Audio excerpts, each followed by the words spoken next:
Ayun, hello guys! Good morning, good afternoon, good evening sa lahat. Welcome to my YouTube channel, Roselski TV.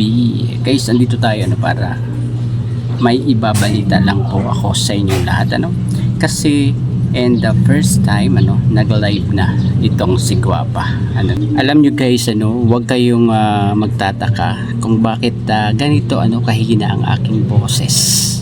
Guys, kasi ibubulong ko lang sa inyo na sobrang dami ng viewers ng Guapa kagabi guys na ayun, andun pa rin ang ating hope talagang na-miss natin hindi natin maikaila na na-miss natin yung kanyang boses hindi man siya nagpakita doon guys, ay talagang masaya na rin ako dahil napakinggan ko ang boses dalaga, or masasabi pa bang atin, kasi team Guapa na siya, di ba? Wala na siya sa Kalinga, pero andun pa rin naman ang ating hope, di ba guys?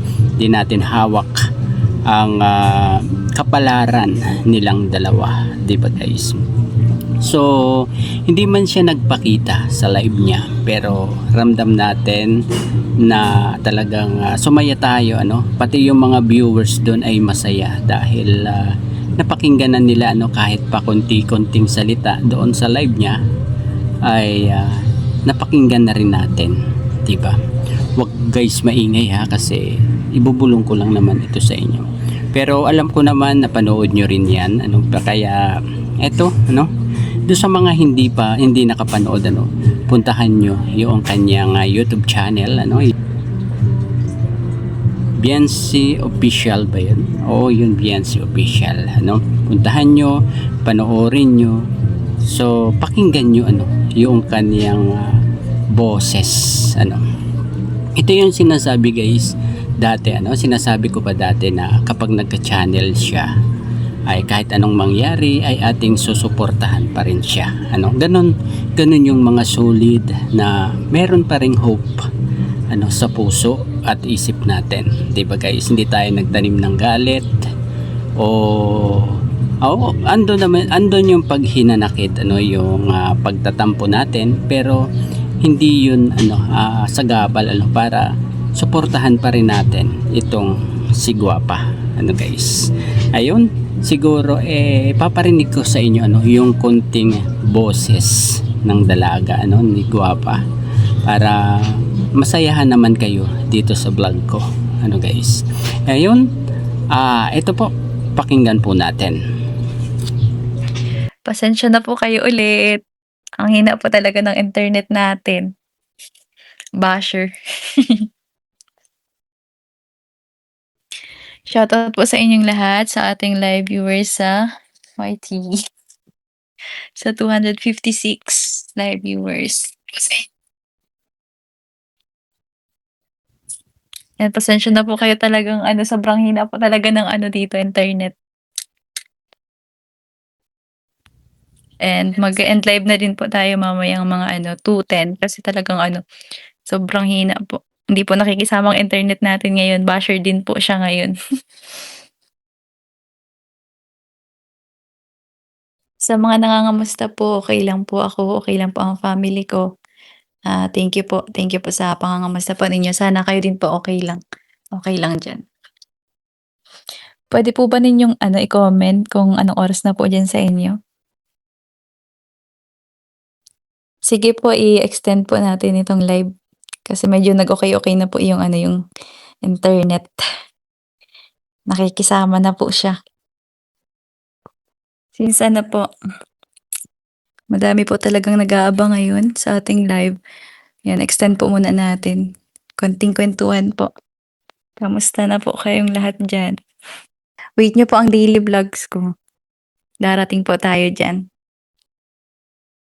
Ano po bang content ang gusto niyo kung sakali? Ano pong gusto niyong tawag ko sa inyo, mga kalabandera? Sige po, abangan niyo po. Maglalaba po tayo sa ating vlog, sa first vlog natin.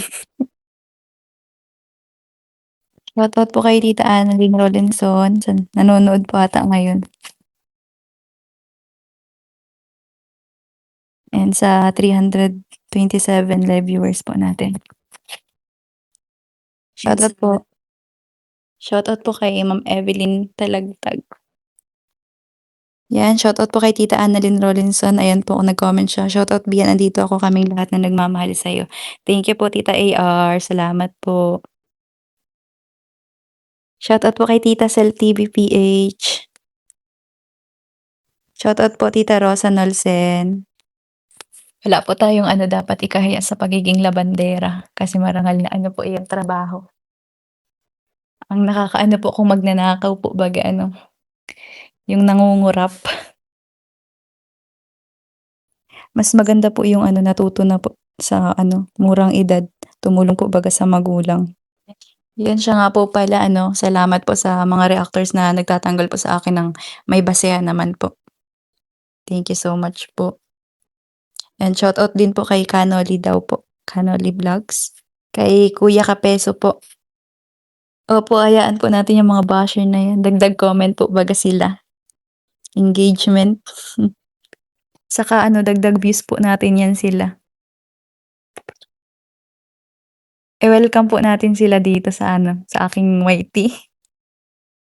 Yan, shoutout po kay mga Rene po kasi napapanood ko po yung mga niya, mga reaction video niya po. Talagang may basehan naman po. Napakagaling at alam ko pong may alam po talaga siya sa sa batas. Ayan, may comment si Tita D. Soon si Attorney Libayan naman ang magtatanggol sa AOB yan. Hintay ka lang kasi busy pa siya now.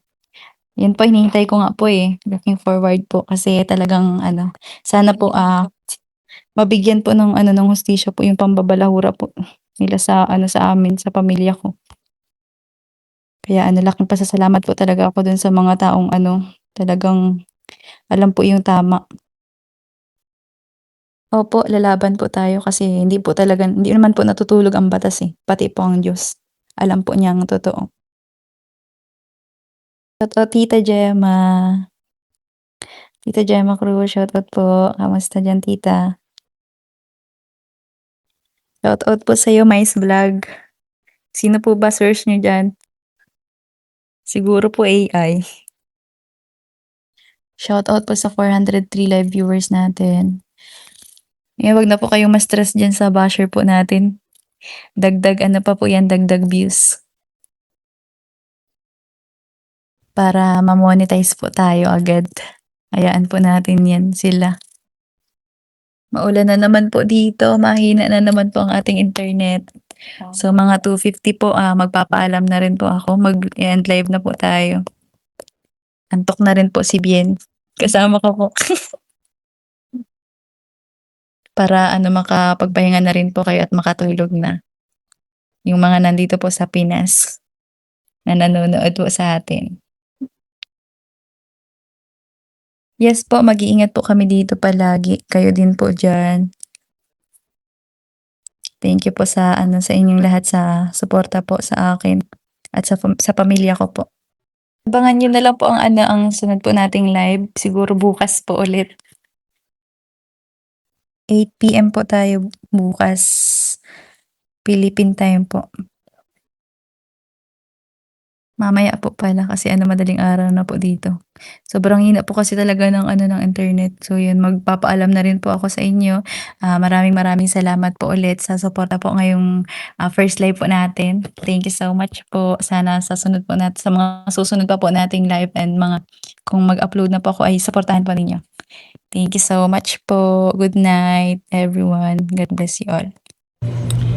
Ayun guys, napakinggan natin yung kanyang naging live. Yan ay ating kinuha na lang doon, ating ini-edit para dire-diretso yung kanyang sasalita, di ba? At ayun narinig natin, guys, may mga pinasalamatan sila doon, no?